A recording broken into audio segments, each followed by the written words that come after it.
Hi friends, ಎಲ್ಲರೂ ಹೇಗಿದ್ದೀರಾ friends? ಇವತ್ತು ನಾನು ಮಧ್ಯಾಹ್ನ ಲಂಚಿಗೊಂದು ಲಿಂಬೆಹಣ್ಣಿಂದು ಸಾರು ಮಾಡ್ತಾಯಿದ್ದೀನಿ. ಎಲ್ರಿಗೂ ಕೋಲ್ಡ್ ಆಗಿದೆ ಮನೆಯಲ್ಲಿ, ಸ್ವಲ್ಪ ಮಾಡೋಣ ಅಂತ. ಲಿಂಬೆಹಣ್ಣಿದ್ದು ಸಾರು ಮಾಡಿದರೆ ಸ್ವಲ್ಪ ಬಾಯೆಲ್ಲ ರುಚಿ ಬರುತ್ತೆ, ಇಲ್ಲಾಂದರೆ ಶೀತ ಎಲ್ಲ ಆಗಿ ಬಾಯೆಲ್ಲ ರುಚಿ ಹೋಗಿರುತ್ತಲ್ಲ, ಆ ಟೈಮಲ್ಲಿ ಇದು ತುಂಬ ಒಳ್ಳೆಯದಾಗುತ್ತೆ.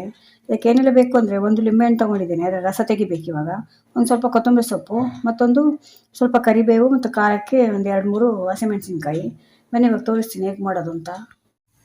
ಮೊದಲು ಒಂದು 3 ಲೋಟದಷ್ಟು ನೀರು ಇಟ್ಕೊಂಡಿದ್ದೇನೆ. ಈ ಲೋಟದಲ್ಲಿ ಒಂದು 3 ಲೋಟ ತಗೊಂಡಿದ್ದೇನೆ ನೋಡಿ. ಅದಕ್ಕೊಂದು ಒಂದು ಸ್ಪೂನಷ್ಟು ಉಪ್ಪು ಹಾಕ್ತಾ ಇದ್ದೇನೆ. ಇದು ತುಂಬ ಚೆನ್ನಾಗಿರುತ್ತೆ ಊಟದ ಜೊತೆ. ನಿಮಗೆ ಜ್ವರ ಬಂದೆಲ್ಲ ಬಾಯಿ ಕೆಟ್ಟಿರುತ್ತಲ್ಲ, ಆ ಟೈಮಲ್ಲೆಲ್ಲ ಮಾಡಿಕೊಂಡ್ರೆ ತುಂಬ ಚೆನ್ನಾಗಿರುತ್ತೆ. ಮತ್ತು ಡೈಜೆಷನ್ ಕೂಡ ಚೆನ್ನಾಗಾಗುತ್ತೆ ಇದು. ಮತ್ತು ಇದಕ್ಕೊಂದು ಸ್ವಲ್ಪ ಇವಾಗ ಅರಿಶಿಣದ ಪೌಡ್ರ್ ಹಾಕ್ತಾ ಇದ್ದೇನೆ, ಒಂದು ಅರ್ಧ ಸ್ಪೂನಷ್ಟು. ತುಂಬ ಸಿಂಪಲಾಗಿ ಈಸಿಯಾಗಿ ಮಾಡ್ಕೊಳ್ಳೋಂಥ ಸಾರಿದು. ಅದರಿಂದ ನಿಮ್ಮ ಜೊತೆ ಶೇರ್ ಮಾಡ್ತಾ ಇದ್ದೀನಿ. ಯಾರಿಗಾದ್ರೂ ಇಂಟ್ರೆಸ್ಟ್ ಇದ್ದರೆ ನೀವು ಕೂಡ ಮಾಡ್ಕೊಳ್ಬೋದಲ್ಲ ಮನೆಯಲ್ಲಿ. ಕೆಲವರಿಗೆ ಲಿಂಬೆಹಣ್ಣಿನ ಸಾರು ಅಂದರೆ ತುಂಬ ಇಷ್ಟ ಇರುತ್ತೆ. ಅದೊಂದ್ಸಲ ಚೆನ್ನಾಗಿ ಮಿಕ್ಸ್ ಮಾಡಿ, ಉಪ್ಪು ಮತ್ತು ಅರಿಶಿನ ಹಾಕಿದ್ಮೇಲೆ ಒಂದು ಸ್ವಲ್ಪ ಇದಕ್ಕೆ ಕರಿಬೇವು ಹಾಕ್ತಾ ಇದ್ದೀನಿ. ಮತ್ತು ಆಮೇಲೆ ಒಂದು ಸ್ವಲ್ಪ ಒಗ್ಗರಣೆ ಕೂಡ ಹಾಕ್ಕೊಳ್ಬೇಕು. ಮತ್ತೊಂದು 2-3 ಹಸಿಮೆಣಸಿನ್ಕಾಯಿ ಹಾಕ್ತಾ ಇದ್ದೀನಿ. ಮತ್ತೊಂದು ಸ್ವಲ್ಪ ಪೆಪ್ಪರ್ ಪೌಡ್ರ್ ಹಾಕ್ತಾ ಇದ್ದೀನಿ.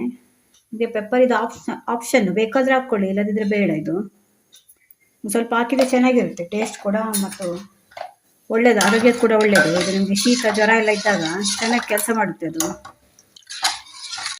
ಇವಾಗ ಇದೆಲ್ಲ ಹಾಕಿದ್ಮೇಲೆ ಇದು ಚೆನ್ನಾಗಿ ಕುದಿ ಬರಬೇಕು. ಇದು ಸಾರು ಯಾವಾಗಲೂ ಅಷ್ಟೇ, ನಾವು ಟೊಮೆಟೊ ಸಾರು ಮಾಡಿದ್ದು ಅಷ್ಟೇ, ಲಿಂಬೆಹಣ್ಣು ಸಾರು ಮಾಡಿದ್ದು ಅಷ್ಟೇ, ಇದು ಚೆನ್ನಾಗಿ ಕುದಿಬೇಕು ಸಾರು ಯಾವಾಗಲೂ. ನೀವು ಅದು ಕುದಿ ಬಂದಷ್ಟು ಅದು ರುಚಿ ಜಾಸ್ತಿ ಆಗುತ್ತೆ. ಇದೆಲ್ಲ ಚೆನ್ನಾಗಿ ಕುದಿ ಬಂದಮೇಲೆ ಲಾಸ್ಟಲ್ಲಿ ನಾವು ಲಿಂಬೆಹಣ್ಣು ರಸ ಹಾಕಬೇಕು. ಇವಾಗ ಇದು ಕುದೀತಾ ಇದೆ ನೋಡಿ. ಇವಾಗ ಕುದೀತಾ ಇರುವಾಗ ಇದಕ್ಕೆ ಲಿಂಬೆಹಣ್ಣಿಂದು ರಸ ತೆಗೆದು ಇಟ್ಕೊಂಡಿದ್ದೇನೆ ನಾನು, ಇದನ್ನು ಹಾಕ್ತಾ ಇದ್ದೇನೆ. ಇದು ಹಾಕಿ ನೀವು ಕೂಡಲೇ ಆಫ್ ಮಾಡಬೇಕು, ಜಾಸ್ತಿ ಕುದಿ ಬರಬಾರ್ದು ಲಿಂಬೆಹಣ್ಣು ರಸ ಹಾಕಿದ್ಮೇಲೆ. ಮತ್ತು ಕೊತ್ತಂಬರಿ ಸೊಪ್ಪು ಸ್ವಲ್ಪ ಹಾಕ್ತಾ ಇದ್ದೀನಿ. ಒಂದ್ಸಲ ಚೆನ್ನಾಗಿ ಮಿಕ್ಸ್ ಮಾಡಿ ಆಫ್ ಮಾಡಿದರೆ ಆಯಿತು. ಲಿಂಬೆ ಸೊಪ್ಪು ಹಾಕಿದ್ಮೇಲೆ, ಲಿಂಬೆಹಣ್ಣು ಹಾಕಿದ್ಮೇಲೆ ಜಾಸ್ತಿ ಕುದಿಸಬಾರ್ದು, 1-2 ಕುದಿ ಬಂದರೆ ಸಾಕು. ಇವಾಗ ಲಿಂಬೆಹಣ್ಣಿನ ಸಾರು ರೆಡಿಯಾಗಿದೆ ನೋಡಿ. ಇವಾಗ ರೆಡಿಯಾಗಿದೆ ಲಿಂಬೆಹಣ್ಣಿನ ಸಾರು. ಇದಕ್ಕೊಂದು ಇವಾಗ ಒಗ್ಗರಣೆ ಕೊಡಬೇಕು. ಎಷ್ಟು ಚೆಂದ ಕಾಣ್ತದೆ, ರುಚಿ ಕೂಡ ಅಷ್ಟೇ ಚೆನ್ನಾಗಿರುತ್ತೆ, ಆರೋಗ್ಯಕ್ಕೆ ಕೂಡ ಒಳ್ಳೆಯದು. ಈ ಲಿಂಬೆಹಣ್ಣಲ್ಲಿ ವಿಟಮಿನ್ ಸಿ ಎಲ್ಲ ಇರುತ್ತಲ್ಲ, ಅದರಿಂದ ನಾವು ಇದನ್ನು ಈ ರೀತಿ ಕೂಡ ಯೂಸ್ ಮಾಡ್ಕೊಂಡು, ಬರೀ ನಮಗೆ ಜ್ಯೂಸ್ ಮಾಡಿ ಕುಡಿದೇ ಜಾಸ್ತಿ ಜನರಿಗೆ ಗೊತ್ತಿರುತ್ತೆ. ಈ ರೀತಿ ಸಾರು ಮಾಡಿ ಎಷ್ಟು ಜನರಿಗೆ ಗೊತ್ತಿದೆ ಅನ್ನೋ ನಂಗೆ ಗೊತ್ತಿಲ್ಲ. ಈ ರೀತಿ ಒಮ್ಮೆ ಮಾಡ್ಕೊಳ್ಳಿ. ಇವಾಗ ಇದಕ್ಕೊಂದು ತುಪ್ಪದಲ್ಲಿ ಒಗ್ಗರಣೆ ಕೊಡ್ತೇನೆ.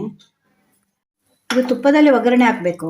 ತುಪ್ಪದಲ್ಲಿ ಒಗ್ಗರಣೆ ಹಾಕಿದರೆ ನಿಮಗೆ ಫ್ಲೇವರ್ ಮತ್ತು ರುಚಿ ಅದೇ ಚೆನ್ನಾಗಿರುತ್ತೆ. ಇವಾಗ 1 ಸ್ಪೂನ್ ಸಾಸಿವೆ ಹಾಕ್ತಾ ಇದ್ದೀನಿ ಇದಕ್ಕೆ. ಮತ್ತೊಂದು ಅರ್ಧ ಸ್ಪೂನಷ್ಟು ಜೀರಿಗೆ ಹಾಕ್ತಾ ಇದ್ದೀನಿ. ಜೀರಿಗೆ ಸ್ವಲ್ಪ ಜಾಸ್ತಿ ಹಾಕ್ಬೇಕು ಇದಕ್ಕೆ. ಜೀರಿಗೆ ಜಾಸ್ತಿ ಹಾಕಿದಷ್ಟು ನಿಮಗೆ ರುಚಿ ಚೆನ್ನಾಗಿ ಬರುತ್ತೆ. ಮತ್ತೊಂದು ಸ್ವಲ್ಪ ಕರಿಬೇವು. ಇದು ಹಾಕಿ ಇವಾಗ ಒಗ್ಗರಣೆ ಮಾಡಬೇಕು ಇದಕ್ಕೆ ನೋಡಿ. ಇವಾಗ ಇದು ಒಗ್ಗರಣೆ ಆಯಿತು, ಇದಕ್ಕೆ ಹಾಕ್ತಾ ಇದ್ದೀನಿ. ಫ್ರೆಂಡ್ಸ್, ಲಿಂಬೆಹಣ್ಣಿಂದು ಸಾರು ರೆಡಿಯಾಗಿದೆ. ಎಷ್ಟು ಚೆಂದ ಕಾಣ್ತಿದೆ ನೋಡಿ. ಎಷ್ಟು ತುಂಬ ಚೆನ್ನಾಗಿರುತ್ತೆ. ನಿಮಗೆ ಜ್ವರ ಬಂದು ಶೀತ ಎಲ್ಲ ಆಗಿ ಬಾಯಿ ರುಚಿ ಹೋಗಿರುತ್ತೆ, ಊಟ ಮಾಡಬೇಕು ಅಂತ ಅನಿಸಲ್ಲ, ಆ ಟೈಮಲ್ಲೆಲ್ಲ ಇದನ್ನು ಮಾಡಿಕೊಂಡು ತಿನ್ಬೋದು ನೀವು. ತುಂಬ ಚೆನ್ನಾಗಿರುತ್ತೆ ಮತ್ತು ಆರೋಗ್ಯಕ್ಕೆ ಕೂಡ ತುಂಬ ಒಳ್ಳೆಯದು. ಲಿಂಬೆಹಣ್ಣು ನಾವು ಹೆಚ್ಚಾಗಿ ಜ್ಯೂಸ್ ಮಾಡಿ ಕುಡಿತೇವಲ್ಲ, ಈ ರೀತಿ ಸಾರು ಕೂಡ ಒಂದ್ಸಲ ಟ್ರೈ ಮಾಡಿ ನೋಡಿ.